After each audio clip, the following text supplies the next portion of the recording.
de prospérité et de progrès social.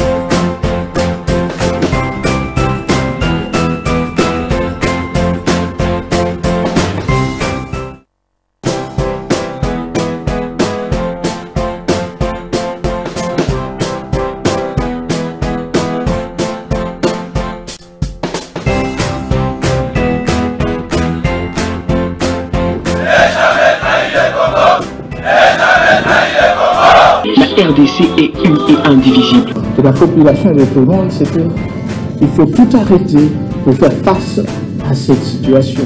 Et que nous ferons de cette terre richement bénie un réel havre de paix, de prospérité et de progrès social.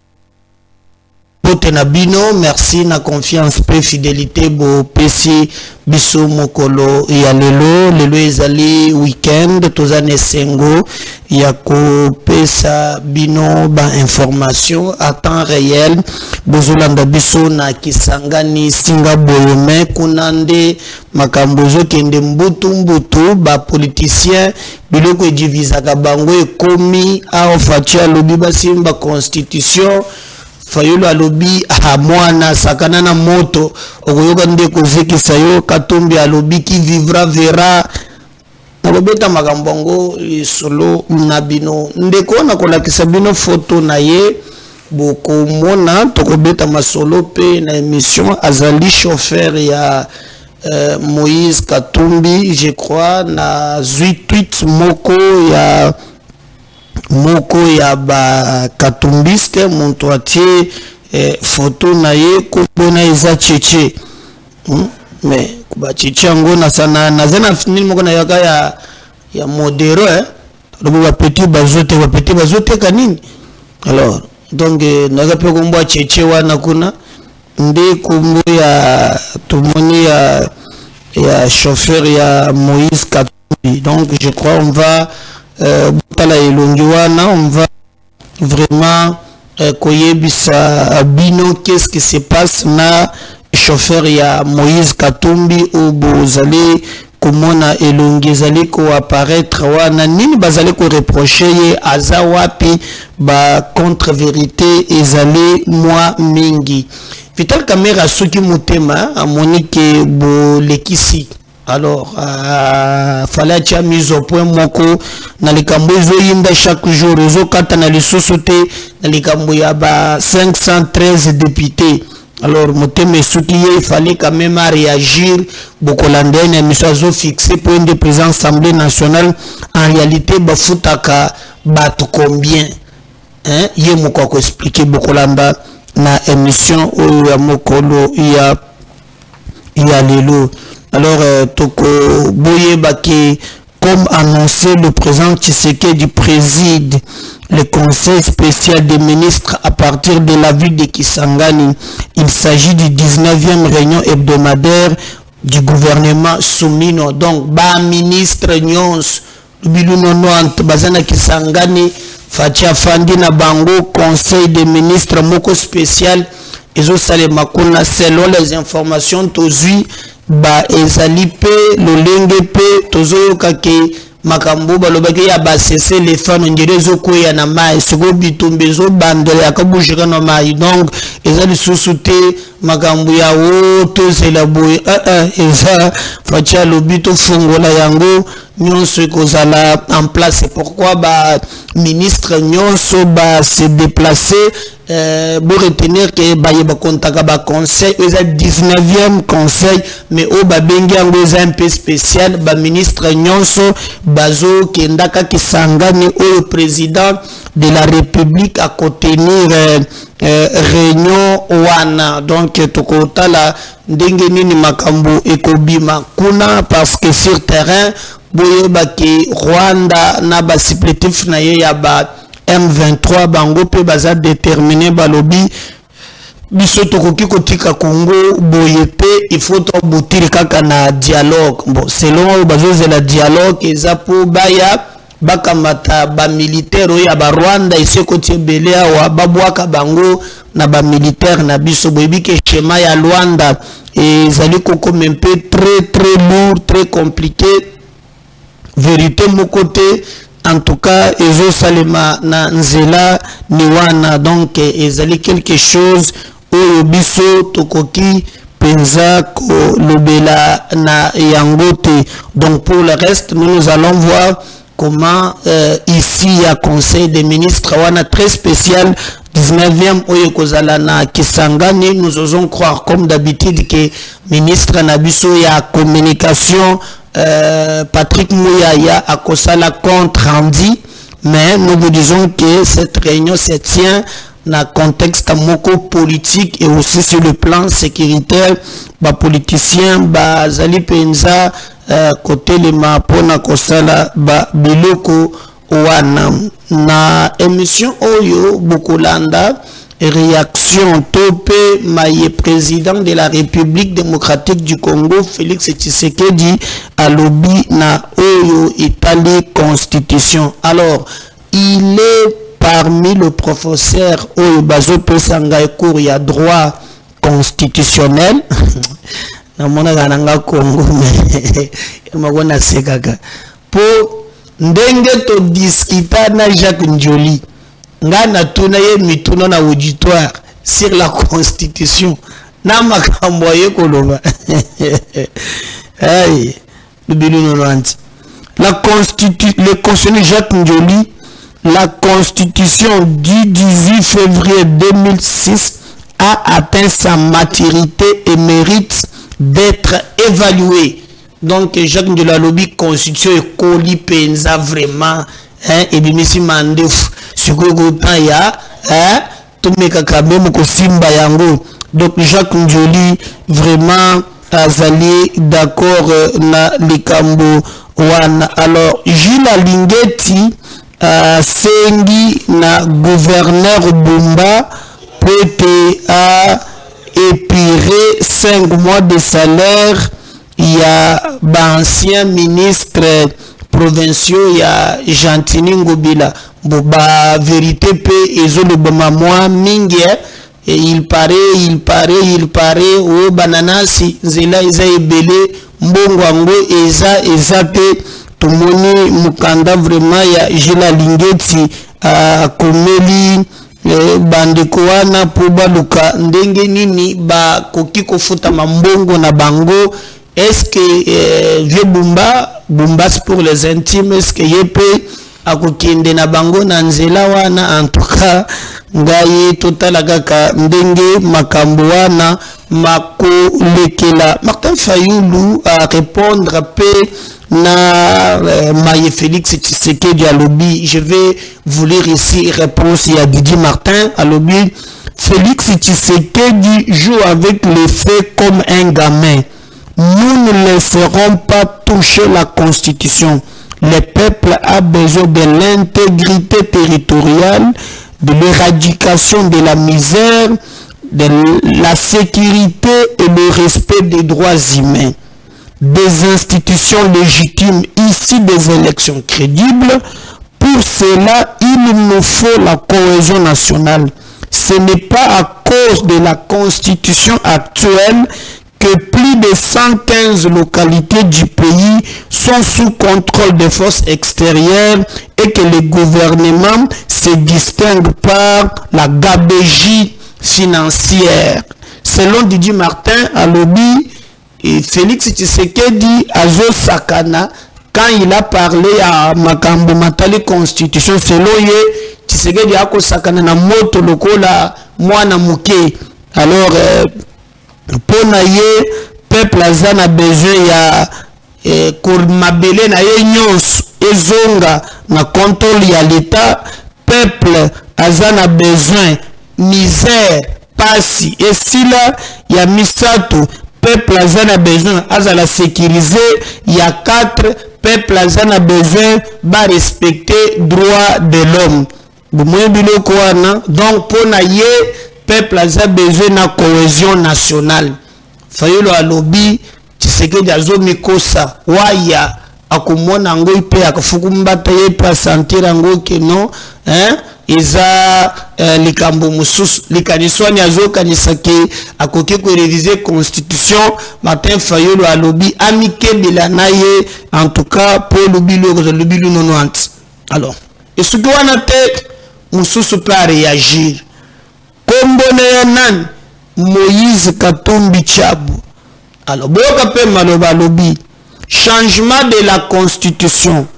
Là où Félix Tshisekedi déclare Oekoya Eya, Moïse répond qui vivra verra. Wana na yebisi bino ekozala somo bande konangai bako potana. Moi je connais les Congolais ceux qui ont commis makambo ya baluka lolenge ya kozwa ba intérêt na bango na yebisi yo blague ezalaka te pour na pouvoir bakobomana. Alors Katumbi alobi qui vivra verra toza kakao Tshisekedi azwa schéma na ye wana ke azwa ko changer constitution en tout cas akomona bia bushanga donc yepe akomona yango. Donc nous on attend voir comment bazali penza kosala nyonso. Alors mweke ba catholique nde bazalaka motema moto fachi atalika kambala moko jeudi abambi chèque moko ya 2,5 millions de dollars à l'église catholique victime de la guerre de 6 jours. Donc mweka l'église catholique bilonde botombo kaka fachi ya bambi bangolelo 2,5 millions de dollars. Église catholique Jésus lobby en tout cas ninde boza ba victime na bishola lobby oh non Félix Tshisekedi lobby mabete mais bato ya parti na ye nde bazali ko matisango mafuta ya lobby ke za urgent mais papa c'est pas bambi 2,5 millions so yeze pa show mnana zwaka wana papa cardinal mutakola ndelango na lombango do chèque na bango bazo mobimba 2,5 millions de dollars. Oye catholique moko boye tango batu bazala kia wana makambo ya loi électorale loi bazo kanate ezo ya bureau ya seni kadimate wana ba opposant shola zoya Chita simakaka moko pa mobilulo na tumakambo ekata. Alors bon retenir que basiba misoli 2,5 millions le président lobby que l'église catholique est victime en tout cas de remettre bango. Alors si tu moko ya ba conseiller communaux et salamaki na Kasai ezalaki vraiment na chef lieu ba conseiller balali wana policier beti bango fimbu na yebisi yo ba musu bangulumi. Moi ce qui m'étonne tina moi ya lelo toza incapable. Pourquoi Kadima aza incapable ya ko publier un calendrier électoral? Yezo pesa ba conseiller au droit ya ba revendiquer ne fils que ba élire ba gouverneur. Pourquoi ba koki ko kende na nzela wana te? On ne comprend absolument rien. Pourquoi likambwango tilelo ba conseiller calendrier na bango ezo bimate électoral ne fils que ba élire ba bourgmestre ekobima lelo ekobima lobi c'est ni asi azu caution mais il est incapable maintenant ya ko publier calendrier électoral pour na tenir ya ba élection wana. C'est quelque chose d'inadmissible. Et au contraire maintenant bazana kati ya kobeta ba conseiller wana ezali penza likambo ya malamu penza te. Nous voulons que bameka ko revoir likambo wana. Alors tozonga wana ezali quelques grandes lignes, il fallait to pesana mais tozonga maintenant pour comprendre dossier tozobeta le solo ezali wapi. Je vous disais que chauffeur ya Moïse Katumbi eza tchétché mutu bisenga akomelinga na message alobi tchétché zaka na lemba te tchétché ya mutu pe azali nde chauffeur ya Moïse Katumbi. Je crois nous allons vous lire ce qu'on dit. Donc balobi l'IRDH alerte sur l'état de santé très critique de monsieur Tchétché Kafouchi, chauffeur de Moïse Katumbi, qui serait dans un état très grave et qui exigerait son évacuation en urgence. Alors, maintenant, audio moko tozwa awa, nous avons appris que les chauffeurs de Moïse Katumbi, makambo toyokaki ya piste ou bien makambo ezo circulaka ya bakache d'armes. Oyo bakotaki na ferme ya Moïse Katumbi selon bandeko mosusu. Complication moko ebimi et que ces chauffeurs auraient fuité des informations. D'ailleurs, la version Batumoussou Bazope, c'est qu'il a été enlevé. Bamoussou Balobi, lui a coopéré avec le service. Dans la kakibino que beaucoup de safu yepe azalaki na ba service batiki mais na kosa l'émission spéciale avec vidéo pour bomona ye mais awa ezali dossier mobimba par bo sengeli bo yeba yango. J'avais mis audio moko awa. Dans cet audio on a fait allusion na chauffeur ya Moïse Katumbi wan.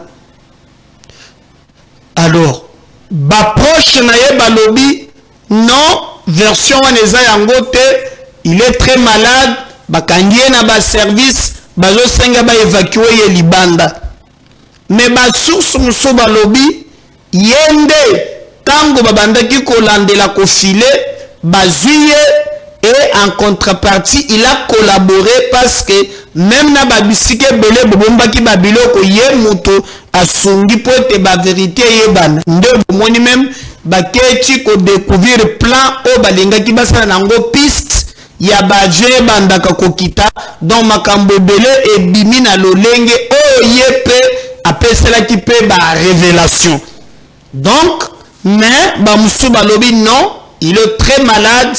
Le réseau katumbiste balingi ke basengi po batika ye akende komiso la kisi libanda ya mboka po ye azali kobela. Qui dit vrai dans cette histoire? Parce que dans cette histoire aussi on impliquerait même l'église catholique que oyope bango bazali pour quelque chose. Alors ngana yebi sakabino ke ngana za humaniste ngai na yebi ba respecter droit ya batu. Si et seulement si nde bazoloba que le chauffeur en question a yebi na ye et le côté à salaka et le côté nde toki na batu akatumbi seke bakoseli makambo faut ba libérer kombo na ye tchétché balobi ke bakangaki ye maza détenu au secret. Mais ba source muso balobi ye tango batie maboko ye mutake ko révéler makambo belé. Je vous rappelle que balobi que même na ferme ya Katumbi on aurait vu ba cache d'armes na nzela na yango nde ba récupérer ces règlements prolongement ya likaniso batiaki po na kotia makambo ya piste. Alors bakangaki ye bazwaki ye, il a collaboré avec le service. Ba version ezali ebele mais bakatumbiste balobi maladie na eleki makasi parce que souvent qu'on a so bakangi muto atoka maladie matakaka mbala moko. Alors nde bango ba senga kikeno akende kozwa soin bebi pe nani Salomot abelaka makasi. Alors mokolo kaka kenda na Belgique azongi sénateur tous les maladies et quoi na mabele à tellement de zongi kono kono. Donc je crois que bango bebela ka maladie kaka ya libanda ya mboka si seulement si santé na ezali na état très critique. Donc nous plaidons que ba trouver solution ya likambo wana mais soki pe ezana ba minimoko o ezali vraiment sécuritaire. En tout cas, nous voulons que makambo etambola très bien. Vous m'avez écrit beaucoup alors pour me poser la question na likambo ya suite il y a 7 kikuni. Bébé que 7 kikuni toujours na makamba bakatumbi oyo afutaka na ya avion alongo awa akende na bakatanga kuna kote ya kei akende kosala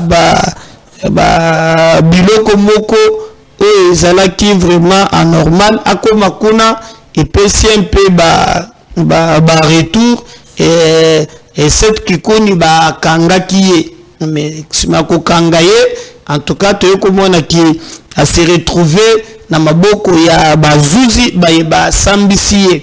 Il était très abattu. D'ailleurs nabaki so falaki pa mela balobi en tout cas lobili no noanta melaki yangote balobi makambo ebele sima nango. Alors bakanga ki a la veille ya makambo esalama na prison. Mais ye bakangela ki makambo ya makala te bakangela ki ye na makambo yo ezalaki akendaki koloba na Lubumbashi. Et je vous avais même dit que non en regardant maloba wana et otika ke pa ya cette kikomite maloba oyo ezali pe maloba et outi na bande komosusu bazali vraiment comme manipuler ba congolais pour rien. Mais parce que TV eza radio te que télévision na bino ezali pour répondre na ba mituna to pe na ba besoin o bozala kanango biso toza litoi na bino miso na bino comme na bino information oyo bolingaka komona. Je vais parler le même langage kuna na technique bota la cassette kikuni yewana yemoko azali koloba azo samba. On va revenir juste après pour te continuer na émission na biso na mokolo yalelo. Mais je me rassure que vous en avez à s'abonner, que ça soit à YouTube, vous vous abonnez aussi à la page Facebook. Ensuite ça.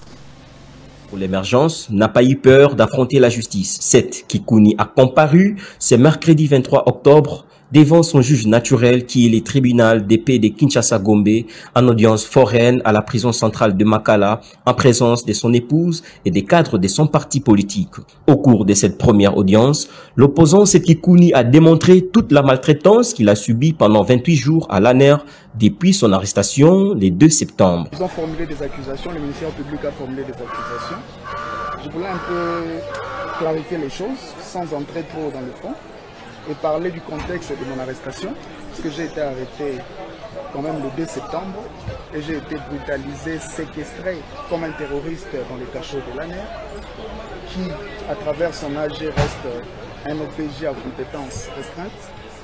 J'ai été privé de mes médicaments que j'étais supposé prendre. Séance tenante, le juge a constaté l'état de santé inquiétant du prévenu et a ordonné qu'on lui donne une chaise pour lui permettre de tenir. Pour éviter les pires, les avocats de 7 Kikuni ont introduit une demande de liberté provisoire étant donné que l'adresse et l'identité de leurs clients ne sont pas douteuses. La Constitution consacre le principe de la liberté. Ça veut dire que face à toute chose, face à tout justiciable, le principe c'est que la personne soit dotée de toutes les facultés pour qu'elle soit en même de se défendre et soit en même de présenter ses moyens de défense pour que la cause soit entendue et que les juges, par présomption, dans son intime conviction, disent le droit et le bon. C'est uniquement dans ce sens que la personne humaine est censée se présenter devant le juge. Mais il y a des conditions, conformément à la loi, qui participent bien sûr de cette écriture. Une personne dont l'identité est connue. Une personne dont l'adresse est connue. Une personne dont la profession est connue. Pour le cas de M. Kikuni, ici présent, candidat à l'élection présidentielle 2 fois dans notre pays, avec une famille, des enfants, une adresse connue, avec une identité qui est passée par 2 fois, par tous les services, parce que pour être candidat au niveau le plus élevé, vous devez obtenir un certain nombre de documents et que tous ces documents proviennent des services de l'État et donc il n'y a pas de doute sur son identité. Mais c'est ce Kikuni remplit l'ensemble des conditions pour être un citoyen qui ne peut pas se soustraire. que par-delà toutes ces considérations, M. Kekuni est un opérateur économique, chef d'entreprise. Par manque d'arguments, le ministère public a indiqué qu'en quittant la prison, les prévenus Seth Kikuni pourraient tenir encore des propos plus graves à Kinshasa. L'on se demande si le ministère public veut se substituer à Dieu pour connaître ce qui arrivera au futur. Monsieur le Président, face à ces éléments ou à la motivation de cette requête, nous disons d'emblée non, votre auguste tribunal ne pourra pas accéder à la demande. Pourquoi? Monsieur le Président, l'article 27 du Code de procédure pénale, je crois son alinéa 2, dit ceci. Je donne l'idée sans avoir donné réellement les termes de la loi. Toutes ces conditions peuvent être observées. Mais cette disposition dit que s'il y a des circonstances graves qui entourent les faits. Mais Monsieur le Président, le prévenu a tenté de frôler les fonds. Je crois que cet même exercice étant parti au procès avec les mêmes avantages que le prévenu, je peux aussi tenter de frôler les fonds. Le prévenu vous a dit à son identification qu'il est né à Kinshasa. Mais pour la circonstance, il s'était rendu à Lubumbashi. À travers sa sortie, il a eu à prononcer les mots aujourd'hui mis à sa charge. Mais figurez-vous, Monsieur le Président, le prévenu c'est un Quinois, un natif de Quinois, avec ces mêmes propos en liberté. Mais que deviendra la paix sociale ici à Kinshasa? Monsieur le Président, nous disons non. Votre auguste tribunal ne pourra pas accéder à la demande ainsi introduite. Face à cela, la défense du leader de Piste pour l'émergence a démontré clairement comment son client est gravement malade et a rappelé qu'en date du lundi 21 octobre, il a piqué une crise à Makala et a été transféré en urgence à l'hôpital Eyano dans un état d'inconscience. Quelqu'un d'autre aurait donné une procuration d'avocat pour qu'il vienne comparaître ne fût que conservatoirement parce qu'il n'a pas la lucidité. Il n'y a pas 48 heures, il était ici dans une ambulance parce qu'il devait faire des examens, subir des examens, et juste au moment où nous parlons, il y a des examens spécifiques qui ne sont pas encore là. Parce que les trois éléments qui participent des conditions fondamentales pour que la personne soit dotée des facultés en vue de trouver les moyens de se défendre sont remplis dans M. Seth Kikuni. Nous ne voulons pas gratter sur le ministère public. Vous avez vu une architecture, une juxtaposition, je voulais dire, injustifiée de charges. Ce n'est pas le fond, nous allons y revenir parce que déjà, les infractions qui sont retenues sont contradictoires du point de vue du droit que nous enseignons, il faut toujours préciser. Au même moment qu'on commet l'incitation à la désobéissance civile, au même moment qu'on fait le faux bruit, c'est des infractions qui ne peuvent pas se retenir dans la même personne, dans le même propos. Ça c'est le fond. Je voulais juste révéler le ministère public pour qu'il soit beaucoup plus attentionné. Alors nous disons que M. Seth Kikuni est doté de toutes les facultés, il va venir. Mais les conditions pour que M. Seth Kikuni participe à cette discussion aujourd'hui et qu'il obtienne sa liberté provisoire sont réunis, mais au même moment que nous avons adressé une demande que M. Seth Kikuni obtienne sa liberté provisoire, et parce que c'est le médecin de Makala qui le suit, il n'est pas difficile à le consulter, parce que nous avons fait la demande, nous avons aussi au même moment rappelé que M. Kikuni venait de subir une opération très importante et qu'il était prévu qu'il prenne un comprimé pendant 2 ans. Et pendant sa détention à l'ANER, une détention du reste, 2 ans sans interruption, pendant toute sa détention dans les locaux de l'ANER, M. Kikuni n'a jamais pris ce comprimé. Aujourd'hui, il ne sait plus reprendre la prise parce qu'il peut y avoir des conséquences. Nous avons, quand nous avons adressé la demande de mise à liberté provisoire depuis le 21 octobre, nous avons joint l'invitation de son médecin. Je pense que ce qui joue au dossier, vous pouvez en prendre une copie pour justifier le pourquoi M. Kikuni devait obtenir sa liberté provisoire en vue de se soigner et de venir parce qu'il n'a pas nié les propos. La vidéo qui est sur Internet, l'ANER ne l'a pas montée.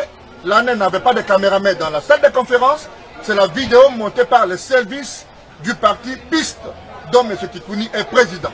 Et donc, il a toute la lucidité et il a la capacité de donner un contenu à chaque concept, un peu contrairement à ce cafouillage sémantique que nous avons suivi à gauche de la barre.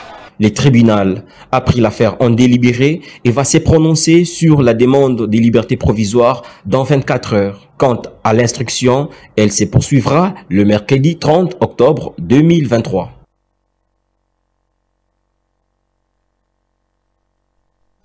J'espère que on a bolandi vraiment cette Kikouni, mais vous n'avez pas aussi l'occasion de suivre le président de la République. Il s'est exprimé à Kisangani. Fatia clair, hein? Katumbi Akani, Fayulu Akani, mais écoutez ce qu'il a dit réellement. Na oyo etali makambo ya constitution. Déjà, Batoubalobaka français, Milaï, Jacques Ndiala lobby, et si on connaît pas, il y a seul photo changer en gokak. Fatia lobo Batoubayoko. On suit ça. Nakosilisa, na likambo yo boyoki, nungu, oyo bazali koloba, likambo ya révision to ya changement ya constitution likambo wana ebangisa bino te bana mboka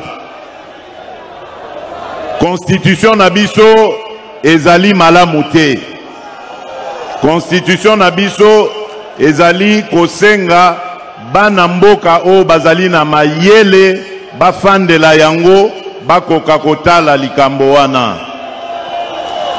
Me banguna na biso lokola bayebi ke ngai na telemeli bango balingi ba profite na nzela wana bakosa bana Kongo. Likambo oyo ya bamanda oyo ezali na constitution oyo elobi ke manda ezabe mibale soko sali moko peuple congolais apesi ya mibale osali abu pia. Likambo wana pona ko changer yango esengeli kaka peuple congolais ye moko o abetelaki yango sete. Ezali likambo ya président de la république te. Kasi président de la république azali garant ya bon fonctionnement ya mboka. Tango azali komona ke makambo misusu oyo esengeli ye atala oyo ya peuple te lokola ya bamanda me oyo ye asengeli atala tango azali komona ke makambo wana eza kotambola malamu te me esengeli ye abenga bana mboka misusu atala ndenge nini bakoki kotia mayele na bango po ete bakende noki makambo ebonga botala loko andakisa ya likambo oyo ya gouvernement tosali maponomi le 20 décembre 2023 ngai bavote ngai po na volonté na bino ba investir ngai le 20 janvier 2024. Mais gouvernement eye ko banda mosala na yango na mois de juin. Ezali normal te. Nyonso wana parce qu'il fallait koleka ba étape na ba étape oyo constitution na biso ezali ko senga. Place wana lokola par exemple likambo ya ba mandat na Assemblée nationale ezali eloko moko validation à mandat na Assemblée nationale ezali eloko moko ekosalema en 2 jours tokoki kozolango 1 mois te po ete bureau provisoire esala misala ti bureau définitif eroya kofanda donc ezali babiloko ya ndenge wana oyo esengeli kotala po ete tokoka kobongisa yango. Eza lokola likambo ya ba gouverneur de province. Bota la ndenge ba province na biso ebele ezali bloqué po ete assemblée provinciale soki ba sepeli na gouverneur te babandi bitumba. Babosani peuple congolais. Bakomi kobunda kati na bango oyo alingi kolongwa te oyo alobi ke okolongwa kaka. Donc, biloko wana, il faut totiela yango mayele totala ndenge nini tokoki kosilisa yango po ete soki gouverneur azali wana souci na ye mission na ye ezala se moko ya kosalela peuple congolais. Nde moi bandakisa na pesi bino pona lakisa bino que constitution na biso ezali malamu te. Esalemaka d'ailleurs na mboka bapaya et puis na bapaya bango moko bazui ba mode de fonctionnement na bango bayeko pesa biso yango awa. Biso constitution na biso esengeli esalema sur base ya bizaleli na biso moko peuple congolais. Yango wana boyokaki na lobaki likambo wana kasi ezali pe likambo ya urgence te to banda kobunda kati na biso ba congolais. Na ko désigner na banza année prochaine commission nationale oyo ekozala na bato ya ba discipline nyonso mais oyo bazali bana mboka batia mayele na bango ba bote la biso constitution oyo ezali adapté na ba réalité na biso Congo pe oyo ekobanda ko handicapé fonctionnement ya mboka te. Po constitution basala kayango pona moto moko te, constitution basala kayango pona ekolo pepo etikala seko na seko tant que ekolo ekobanda kozala. Donc demain continue na banda kona bino ba opposant ba tombo ki bazoka ngaka ba photo oppression ya nzala te bo ba che ba veste ou ba che ma ngai na kolanda banga mona bino te. Débat continue. Vous s'abonner, on revient à bas numéro tout à l'heure. Bye.